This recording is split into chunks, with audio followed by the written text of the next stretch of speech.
Hi there, I'm back and I just want to do a quick little video here to hopefully help out a viewer that just sent me a message on one of my other videos regarding the DIY silicone gaskets for the Oster Pro 1200 blender. This person had already thrown away his original Oster gasket, so I started to think about it and thought, I'll bet you could probably make them using the base of the glass jar itself as a template to trace the right size around it. So I'm going to try it today and see if it will work. So let's see if we can help this person out or anyone else out there who already threw away their gasket and now can't use their blender because they don't have one.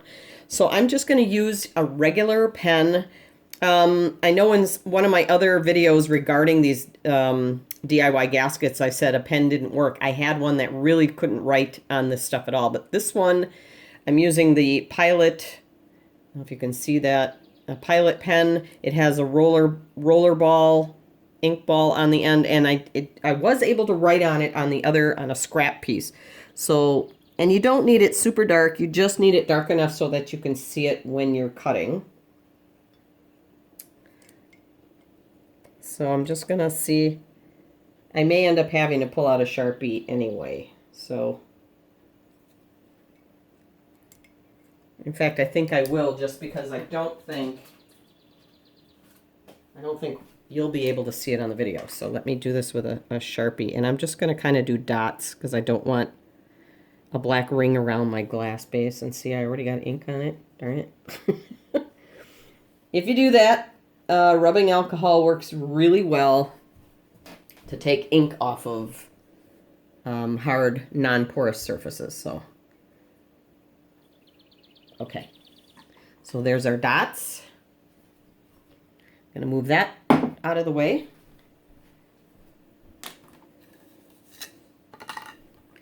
All right, let's cut and see what we get here.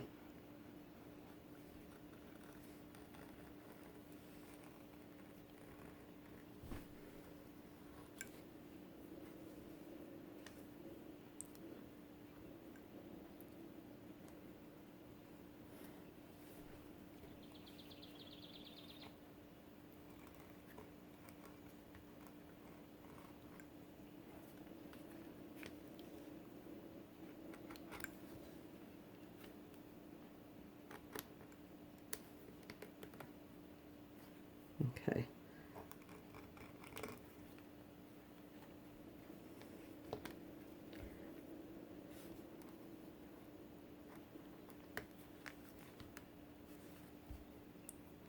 Okay, so we did get it cut out.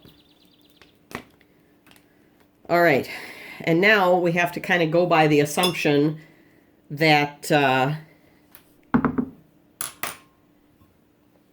you know, we don't have another one as a template, so we'll have to kind of gauge the width that will fit on the bottom of the jar here. You don't want it too narrow, you know, that it will, you know, slip in when you're blending. So let's see here. Again, I'm going to pull out my marker and just make little dots. You want it probably, I would start maybe, I don't think you need 1/2 inch, maybe 1/3 inch or so. Always best to start wide. You can always cut the excess away, but if you cut it too narrow, you can't put it back on. You'll need to cut another one. So that's the other nice thing about these sheets is it's a 10 inch by 15 inch sheet. So it, you get a lot of space to make a whole bunch of them.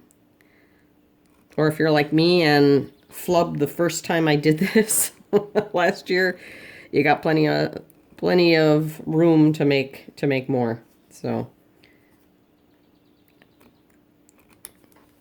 I think the only issue I have with the silicone is it does kind of move around. It's very squishy material when you're trying to cut it, which is why I don't do it with the scissors, because it just, when you pinch it between the scissor blades, it sort of squishes and moves and twists, and then you end up with a really uneven cut.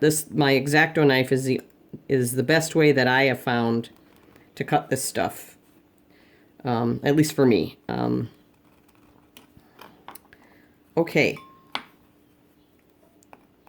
All right, so now I'm going to go over to the blender and we're going to test this out and see if it works. Okay, so I've installed my blades and the gasket. It slipped in there pretty easily. Here, let me do it again.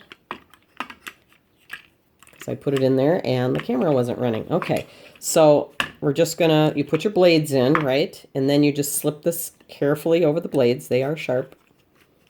And again, I did not cut any notches into this. I have found that the silicone is so much, well, I don't want to say spongier, but it's squishier. It has a much more flexible, springy kind of texture than the hard rubber gaskets that come with this blender. So I think once you tighten it down, it kind of maybe kind of cups over the edge of the glass so that you know, so that it gives you a good seal. Okay. I'm just going to install it here and we'll get blending. All right. So, well, let me raise this up. I have it installed. So let's blend some water. Make sure we have a good seal. Okay. Let's let her rip and see what happens.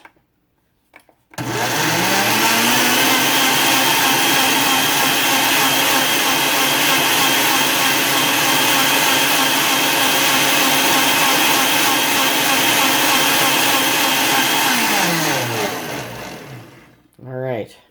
Fingers crossed. All right. So, first I'm going to look at the base. This is dry. No water leaking out. My hand is dry. There's no water there. There's nothing leaking anywhere. So, it looks like this worked out pretty well. I would suggest, however, though, when I was installing it on the bottom, let me dump this out so I can show you.